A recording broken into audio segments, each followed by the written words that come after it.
Last night, police received multiple calls at 6:11 to an address in Biddick Drive.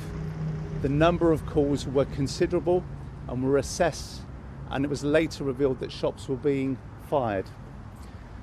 That, as I say, came in from multiple calls from the public. It is our understanding, and I can confirm, that a man known as Jake Davison, aged 22, had murdered a woman at an address in Biddick Drive using a firearm. I will not reveal that address as we are still contacting the members of the family of the lady who has died.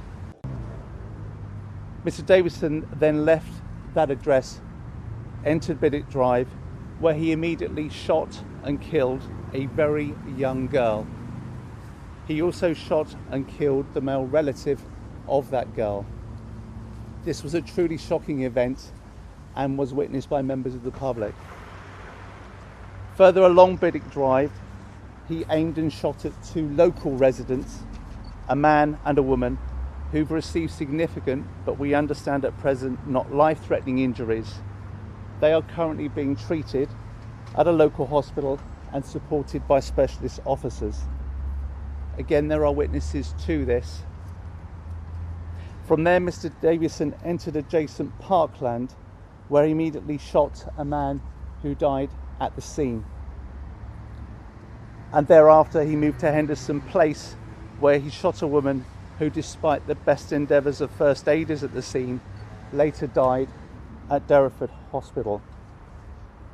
Eyewitnesses have told us that then Mr. Davison turned the gun upon himself, taking his own life. They have described that firearm as a pump-action shotgun. I can confirm that a firearm has been retrieved from that scene and will be forensically examined. We are not yet describing that as a pump-action firearm, but clearly, as I've said, multiple shots have been fired from a firearm during that 6-minute or so period. There are some 13 scenes and potentially more scenes. As I repeat, there are therefore 5 people of Plymouth who have lost their lives overnight, and Mr. Devon himself, including a particularly young child.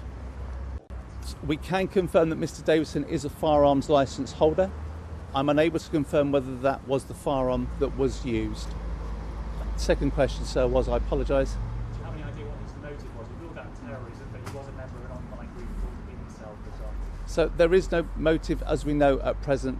Again, that will be subject to inquiry, but we are at the moment not considering terrorism or a relationship with any far-right group or any such other group. But clearly he is on social media, and that will be part of the investigation. We will receive out. Clearly this is an extraordinarily unusual response by a fellow human being. Whether there were mental health issues, I cannot say at this time, but we will be informing yourself. We'll also be working with the coroner, who will ask us to explore those avenues of inquiry. That we believe the lady at the first address was known to him, and there is a view that there is a familial relationship, which your colleague asked. I'm not going to confirm or deny that, other than they knew each other. In terms of the other people who've tragically lost their lives, whether he knew them by acquaintance, we do not know of any formal relationship between them. I think first of all, I just want to give my condolences and sympathy to the family and the friends of everybody that's involved.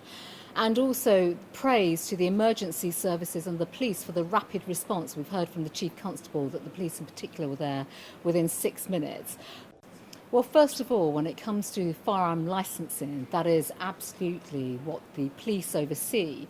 And clearly, I will be asking questions, definitely in terms of local policing and raising this with the Chief Constable. But I think right now, the tragedy happened last night, and there are a lot of issues, implications, lives have been lost, people have been murdered. This is absolutely tragic and devastating.